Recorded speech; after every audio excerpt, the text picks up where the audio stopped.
All right, we're going to try something new this time.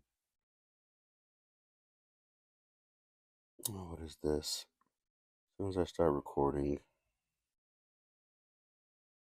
okay, my laptop wants to update or something, and it's trying to force for me to do it. Okay.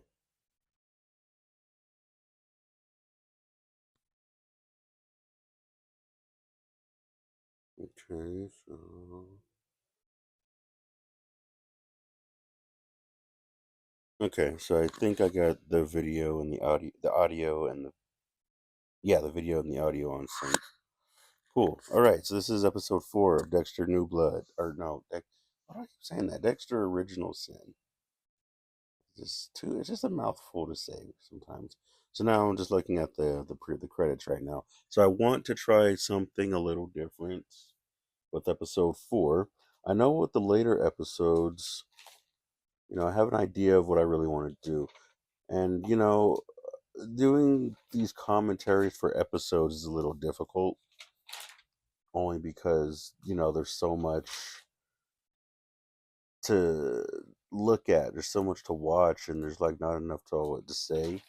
So whenever I did my recordings on the original Dexter, um, I was going to watch the show and go into details and but it was just way too much. So, I just made simple notes and, just talked about it.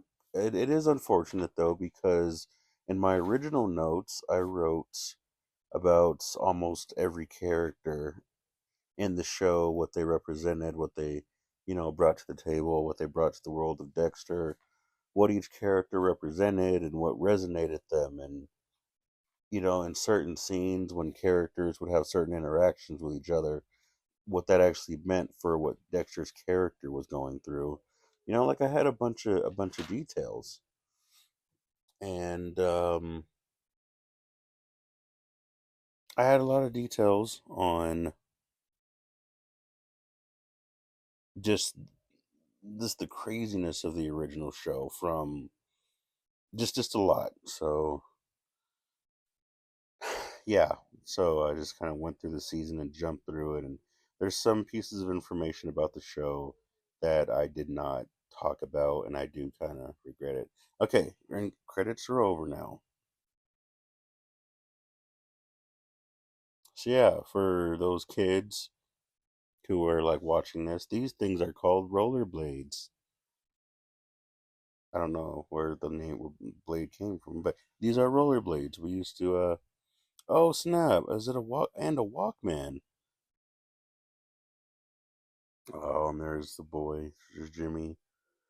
In this scene right here, I don't know. I think this was a reference to Saw 8, Jigsaw, when the woman locked up her bike and she went out for a jog, listening to her headphones, and she looks up and sees the body hanging from the bridge. Um, there hasn't really been too many, like Dexter and Saw universe. Well, no, there was Julie Benz, yeah, so there's a little bit there. But I believe that was a reference to Jigsaw, to Saw 8.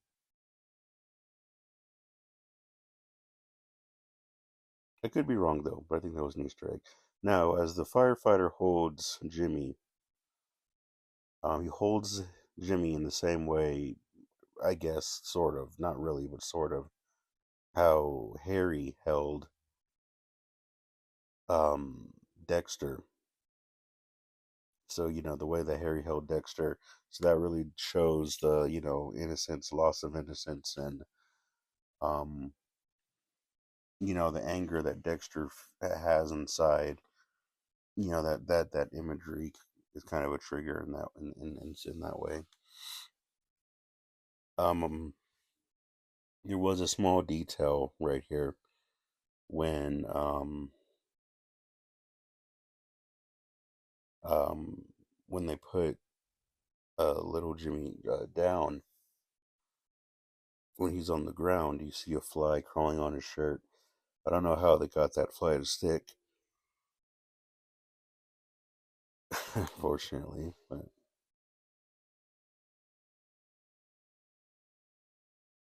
if you hear a loud whistling, it's the very loud wind outside blowing, because the wind just wants to blow today.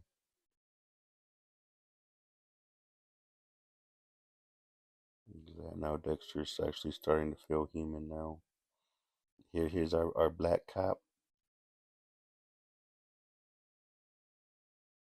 I like this black cop because this cop to be such a menstrual cramp.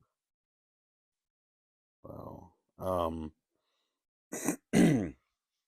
I like this cop because you know what? Maybe I'll talk about the cop next time in the next scene that I see him in. But right here, here's Deb upset. Dad said I could use the truck. Grr. Yeah, those magnets that are actually on the fridge in the back. I had those exact same magnets growing up. I had the apple, some weird brown looking thing, could have been a cookie, some banana. It was I had those exact same magnets, which I thought was interesting. All right, now here's our black cop. I like that this cop right here. I like the energy that the colored cops give in this show because you have this gentleman here, then you have Bobby, and you have Dokes, and I think Dexter has a sense of how he sees or how he feels the energies of these characters and how these characters are really good people and Dexter really sees the good.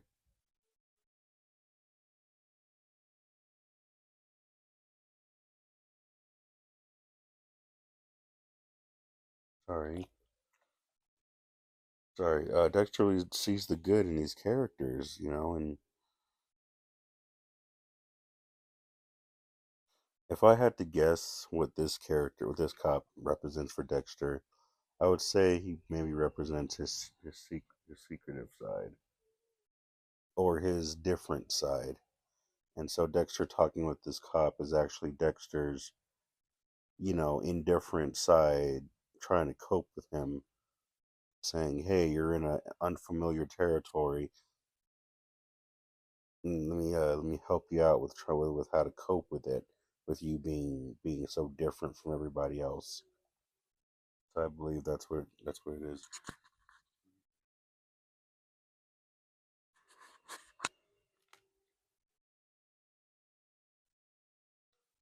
All right, so now Dexter's the big man.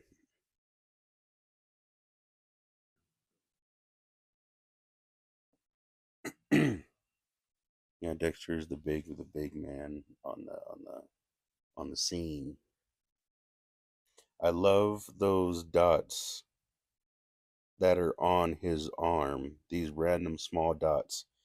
And and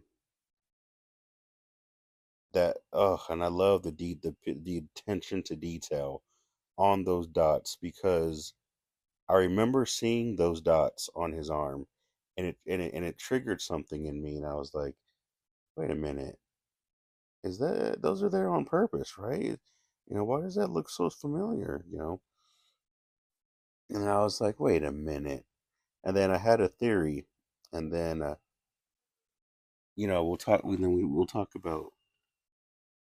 I don't want to give too many spoilers, but I just had a theory about some things, and once you, yeah, so so I wasn't surprised when they talked about um who the killer was here, but also I felt a little bit weird because I was like, why aren't there that many scenes? Why aren't there that many scenes that are where they're capturing the criminals or they're capturing the bad guys? So I was like, there's a lot of random stuff going on in the season. Then you find out, no, it's not random at all. Yeah, when that cop says, "I'm not touching that thing. I don't want to get AIDS." I believe that was a very well placed um homosexual joke, because I've seen this three times and I didn't pick that up until now, actually. But then now, yeah, because I believe yeah.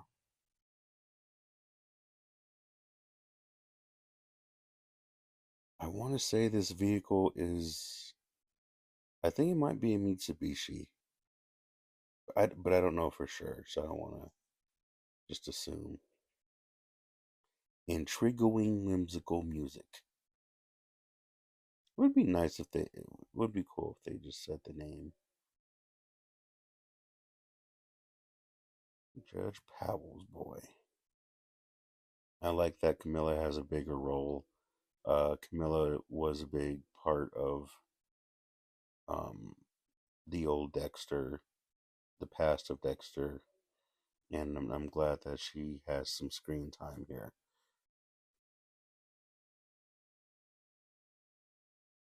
She does such a good job, and I wish I knew more about her actress too.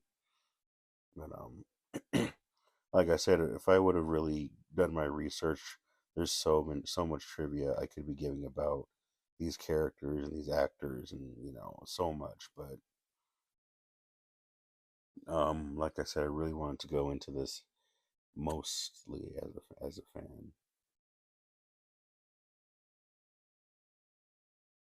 And here's the past. Man, their filming locations were spot on.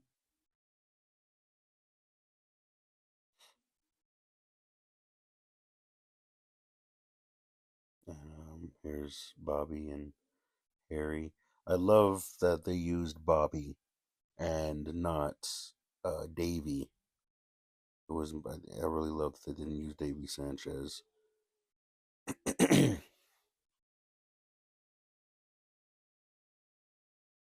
And also, I'm glad that Matthews isn't really around. But really, I think Matthews knows everything. I think Matthews knows about Dexter's secret and everything. He definitely does know. And yeah, there's those days when kids are just out of control.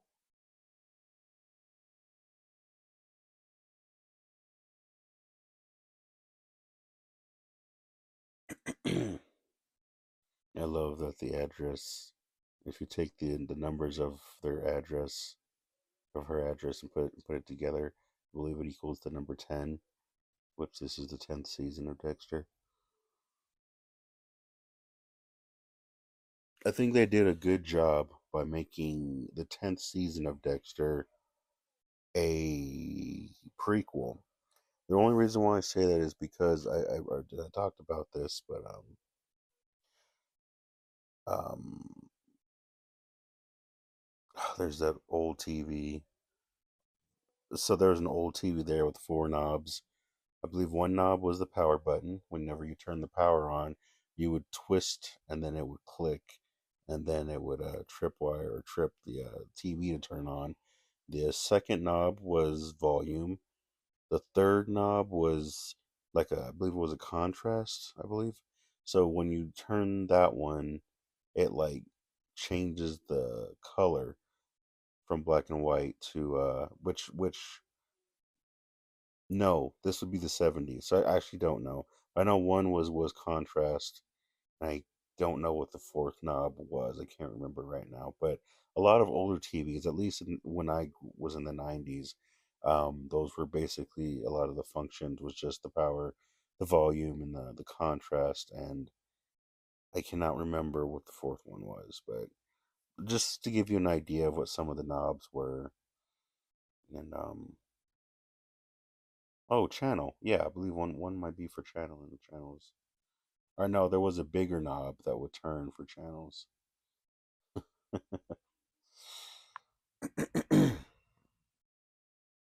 um, this scene right here, Blockbuster Video.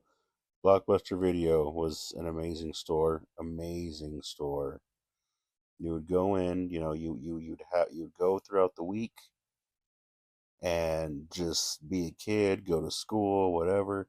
And then when the weekend hit, that Friday, you would go to Blockbuster, you would find a movie to pick out or a video game to pick out, and then you got it, boom, boom. Go up to the dude, to the cashier. They're like, I would like to rent all these movies. They're like, you want to rent these? Okay. I believe you give them your ID and all that stuff and address and whatever. Then you rent it for like 3 days. Then you bring it back within those 3 days, or you get charged. And they had the little slot. So whenever you finish, and if the store was closed, then you would return the movie in that little slot that was in the next to the doorway. But yeah, I had some amazing rentals there on VHS, and that's the first time I played Silent Hill. Yeah, Silent Hill 4 and Resident Evil Dead Aim, Capcom games. So yeah, I would rent games and test them out. You can rent games, PS1, PS2, and test them out. Blockbuster was very popular and it was big, but when Netflix showed up and started streaming, it slowly pushed Blockbuster out and caused them to go out of business. Although there is, I believe, two or three more Blockbusters. I remember, I think one is in Alaska, another one is in England, I believe. One is, I don't want to. I do know that there's one in Alaska for sure. If there's a few other locations, I'm not entirely sure. But yeah, that's what Blockbuster was. The Untouchables, that poster that you saw in the back. Unfortunately, I can't say too much about that. I was going to watch that movie and learn about that movie and see what its connection was to maybe some of the producers to see why that particular poster was put there. But I did not get to that. It's been busy. Um, I wanted to also go back and say when Harry and Bobby went to Laura's house and the kids were acting crazy. That is a very intimate thing to do when you tell a woman, "Hey, I'll take care of your kids," or "I'll watch your kids for a bit." That is a big step, and that actually triggered something in me when I was younger, and I had my stepbrothers or my cousin especially who would have female friends that he liked or they were into each other, and he would be like, I'll watch the kids for you while you go to the store, while you do this. And it's like it took their relationships, or it took the meaning of their relationship to a completely different level. So just these small little human interactions and things that are implemented in Dexter Original Sin just continue to amaze me. And there's this fella, of course, this man, Mad Dog. He was in he was the captain in Bad Boys, the movie Bad Boys, directed by Michael Bay. It starred Martin Lawrence and Will Smith. Yeah, which is funny actually because don't fret. It's important to show that the boat, because it's like, oh, is this the person that Dexter kills and gets his boat? But it was funny because there's a character on Bad Boys 2 named Reggie who shows up, and he was in Bad Boys 3 and 4, I believe, and he joins the cast. And I actually met him recently, and he is very interesting, dude. He is very interesting. He was very respectful. When I talked with him, he was sitting down, and then I went to talk with him, and he stood up and got next to me, and he was a tall dude. He was intense, like he was definitely intense. But anyway, so the guy, Mad Dog, played the captain in those movies, and those movies took place in Miami. So it was only interesting. I think it's very fitting or poetic to see this actor playing Mad Dog. He goes from being a cop to going to killer, cop to killer. So I like that.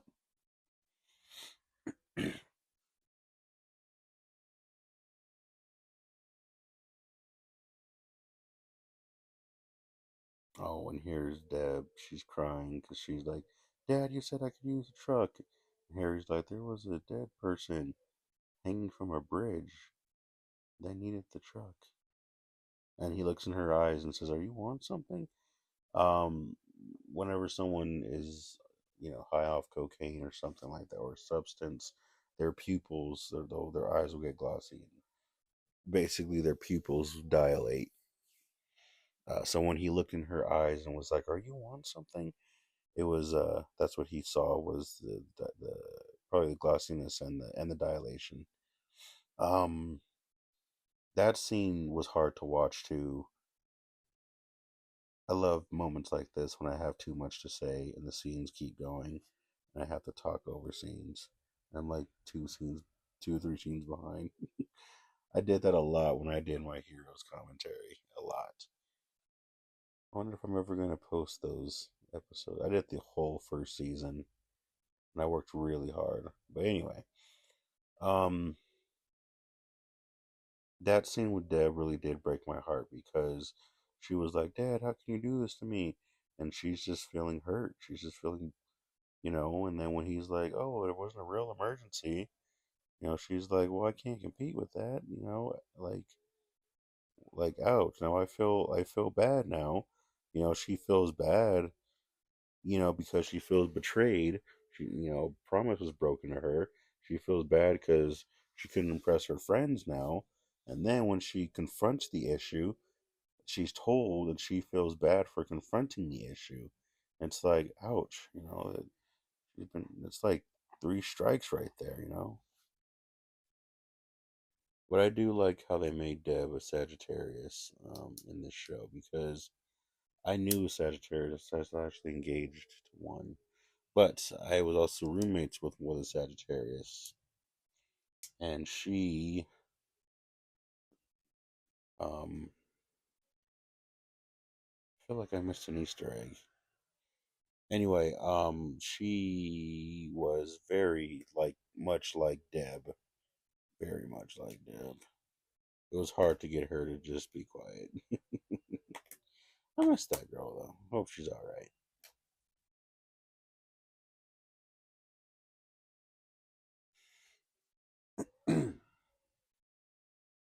Wonder if my mic's picking up the wind. Let me see.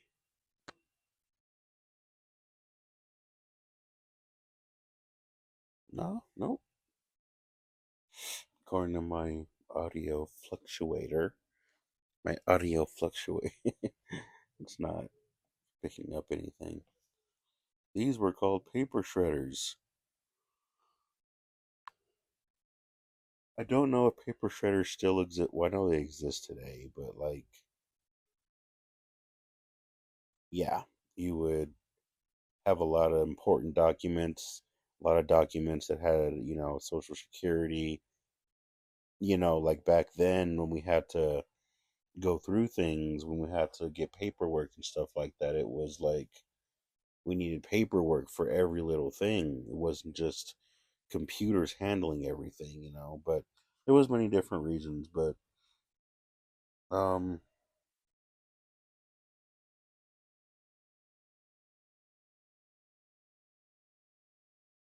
but yeah, so we would have paper shredders, so that way we could put our paper in there and it would shred everything. Especially when you had office workers. Paper shredding was actually a profession. It was a job title at one point, or for a while, I should say.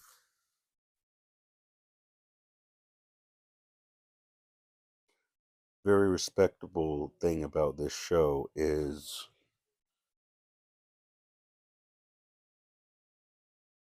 very respectable thing about this show is that they are not afraid to use harsh language. It is very important to do that. Very important. To not hold back.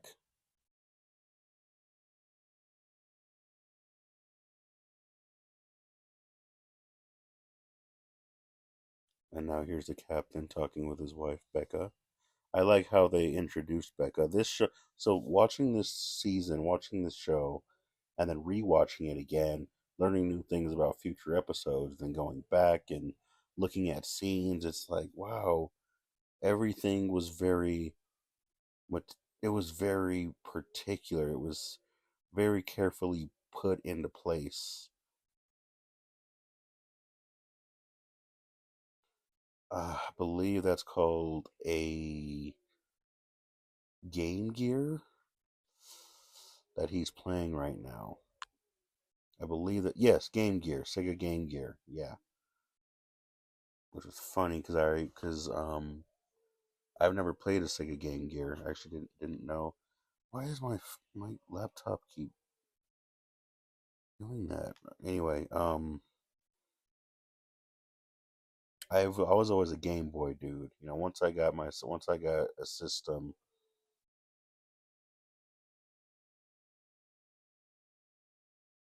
Oh wow, you just said that he was playing a pirate game and got the world record as the name Nass. The newest episode that I've seen, as this moment, I remember Dexter was playing that arcade and machine and was saying, "Oh, I'm about to beat this kid's world record," and yeah, so I was like, "Oh, that's what happened. That's how he knew that was him. That was his nice melons." But yet no one says it, huh? Only Masuka was here.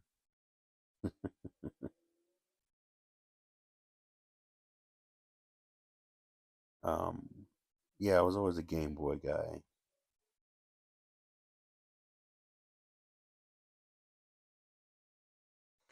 I really hope my recording continues on. I just need to check a message. Oh wow, 5 messages.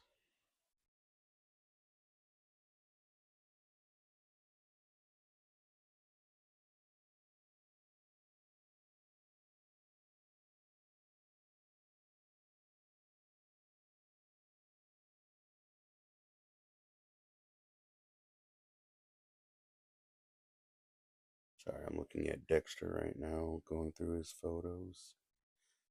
From what I understand, a lot of photos that are used in TV shows aren't real photos. They're actually digitally enhanced.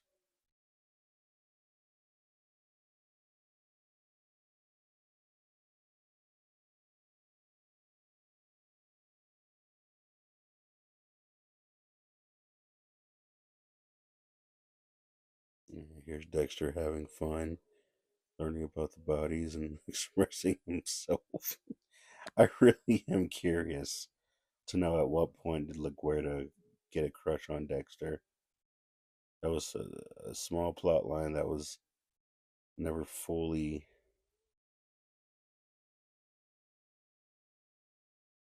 never fully explored or explained.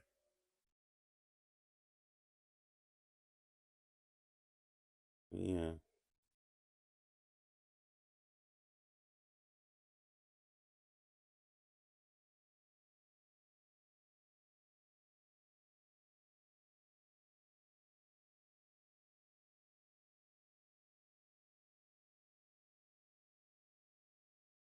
Hmm.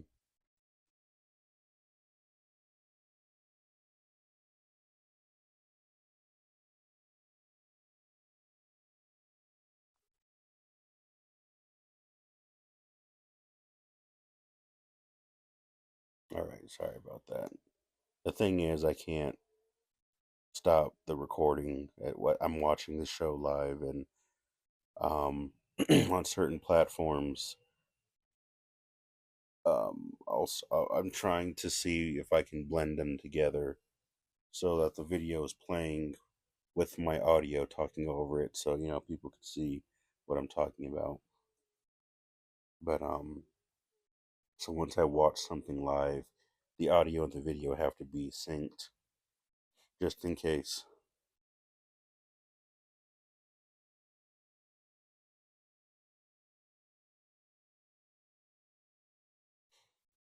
I swear, this actress that plays Deb really does like indirectly show her feet off. Like I wouldn't be surprised if she was like, I'm just not even gonna finish saying what I was gonna say. But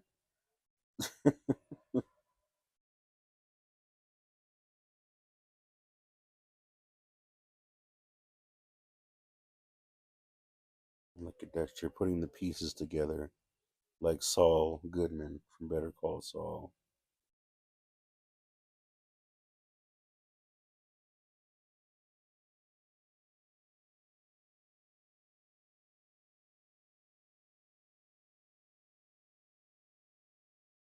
The heck? Okay, I don't know what's going on with my laptop. I don't know if it's because it's muted or what. Let me see. So if I turn this down, turn this up, maybe it'll stop doing that.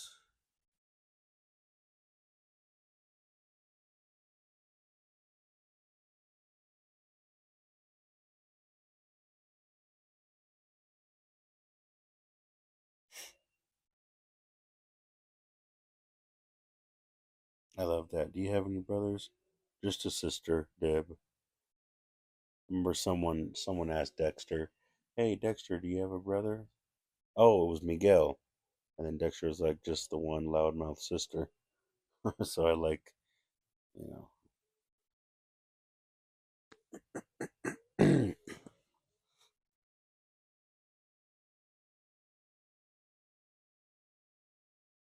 Hmm. No, Dexter.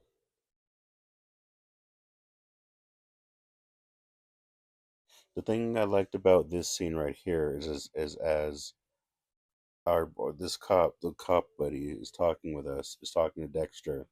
He's talking to Dexter about, this boy that was riding his bike and ended up getting shot and ended up being his brother. So he keeps the picture on the desk. We got all the extras. Hey, you want to be on Dexter? Anyway, dancing in the club. So anyway, when the cop is talking about that, he gets more not he gets deep into his emotions and his just his a deeper sense of what's going on in his heart deep down inside, and then that actually triggers Dexter into like talking about, oh, I had people I bonded with too, and it shows the people that he kills. He's like, I had to cut ties with them, and Dexter's like, all right, yeah, yeah, yeah, I gotta go.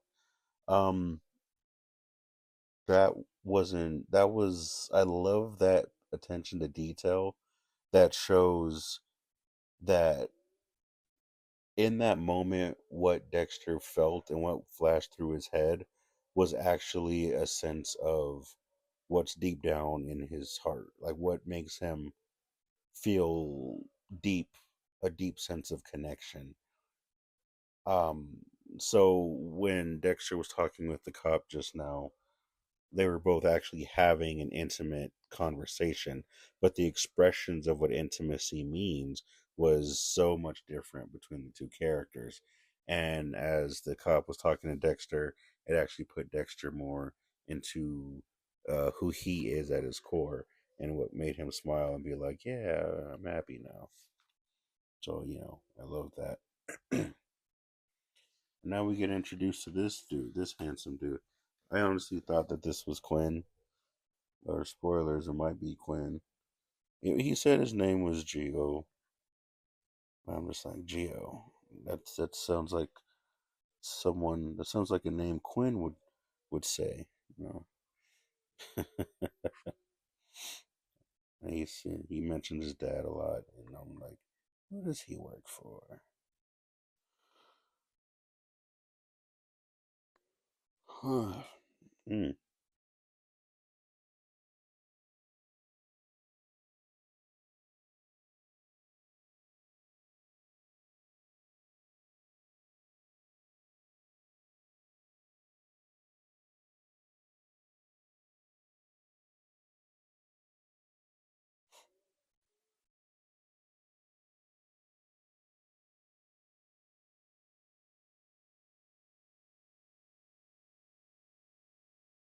Sorry, 1 second. I know it's quiet.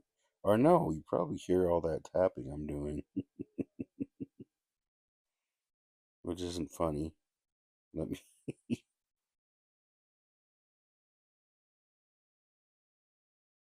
So Dexter is trying to share. Dexter is trying to share the evidence that he gathered with Harry,